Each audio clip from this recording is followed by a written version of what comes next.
మాజీ ఎమ్మెల్యే వల్లభనేని వంశీ కేసులో పోలీసులు ముమ్మరంగా దర్యాప్తు చేస్తున్నారు. హైదరాబాద్లోని వల్లభనేని వంశీ ఇంటికి పోలీసులు వచ్చినట్లు సమాచారం. వంశీ మొబైల్ కోసం పోలీసులు ప్రయత్నిస్తున్నారు. వంశీని మానసికంగా కుంగతీస్తున్నారని ఆయన సతీమణి పంకజశ్రీ ఆరోపించారు. ములాఖత్లో భాగంగా బెజ్వాడ సబ్ జైల్లో ఉన్న వంశీతో భార్య పంకజశ్రీ మాట్లాడారు. వంశీకి ప్రాణహాని ఉందని ఆమె ఆరోపించారు. అనేక రకాలుగా ఆయనను ఇబ్బంది పెడుతున్నారని విమర్శించారు. ఆయనకు అనారోగ్య సమస్యలు ఉన్నాయని చెప్పారు. కనీస వైద్య సదుపాయాలు కూడా అందించకుండా వంశీని ఇబ్బంది పెడుతున్నారని పంకజశ్రీ ఆరోపించారు. ఈ వ్యవహారంపై కోర్టుకు వెళ్తామన్నారు. కేవలం 20,000 కోసం సత్యవర్ధన్ను బెదిరించామని, తప్పుడు కేసులు పెట్టి టార్చర్ చేస్తున్నారని అన్నారు. వైఎస్ జగన్ ఫోన్ చేసి పరామర్శించారని చెప్పారు.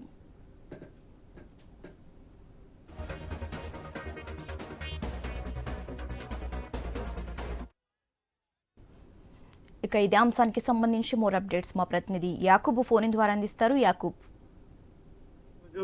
బెజవాడ సబ్ జైలుకు వంశీ భార్య పంకజశ్రీ రావడం జరిగింది. ములాఖత్ లో భాగంగా వంశీతో కలవడం జరిగింది. అయితే లోపల వంశీ పరిస్థితి బాగలేదని కూడా ఆవిడ చెప్పడం జరిగింది. వంశీకి ప్రాణహాని ఉంది, అదేవిధంగా అతని ఆరోగ్య పరిస్థితి బాగలేదు, వెన్నునొప్పితో బాధపడుతున్నారు అని కూడా చెప్పారు. అయితే మరో విషయం ఏంటంటే, ఇక్కడ లోపల వైద్య పరీక్షల్లో భాగంగా తప్పుడు వైద్య పరీక్షలు ఇచ్చారని, అది చాలా దారుణంగా ఇచ్చారని, అతని ఆరోగ్య పరిస్థితి బాగలేదని, ఇప్పటికే అతను చాలా వరకు ఇబ్బంది పడుతున్నారని చెప్పడం జరిగింది. మరో పక్కన ఇప్పటికే మాజీ సీఎం జగన్మోహన్ రెడ్డి తనతో ఫోన్ కాల్లో మాట్లాడారని, వచ్చే వారం సోమవారం గాని మంగళవారం గాని వచ్చి కలుస్తాను అని కూడా చెప్పారు. ధైర్యంగా ఉండాలని కూడా చెప్పారని సతీమణి వంశీ సతీమణి చెప్పడం జరిగింది.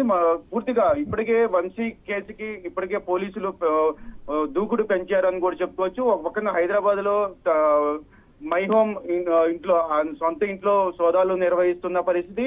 ముఖ్యంగా వంశీ ఫోన్ కోసం ఇప్పటికే సోదాలు నిర్వహించారు. ఇంట్లో కొన్ని వస్తువులను కూడా ఇప్పటికే పోలీసులు స్వాధీనం చేసుకున్నట్టుగా ఇప్పుడు తెలుస్తుంది. ఫోన్ ఆధారంగా అతను ఎవరెవరితో మాట్లాడాడు, సత్యవర్ధన్ కి సంబంధించి వంశీ మాట్లాడారా లేదా అనే కోణంలో అయితే పోలీసులు అయితే దర్యాప్తు చేస్తున్నారు. ఇప్పటికైతే ఫోన్ ఇప్పటికీ దొరకలేదు. లాస్ట్ కాల్ ఆ ఇంట్లో నుండే ఫోన్ ఉన్నట్టుగా వచ్చింది. ఆ తర్వాత ఫోన్ స్విచ్ ఆఫ్ అయినట్టుగా ఇప్పటికైతే పోలీసులు ధృవీకరించారు. ఆ ఫోన్ కోసం అయితే గాలింపు చర్యలు చేపడుతున్నారు. మరో పక్కన అతని భార్య ఇప్పుడు ఈ రోజు సబ్ జైలుకి రావడం జరిగింది, వంశీని కలవడం జరిగింది.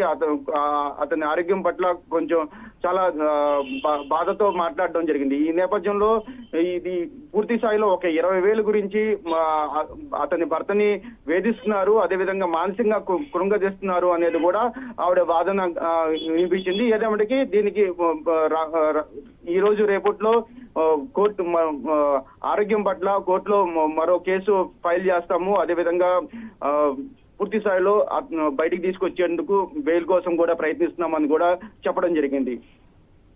Okay, right. Thank you Yakub.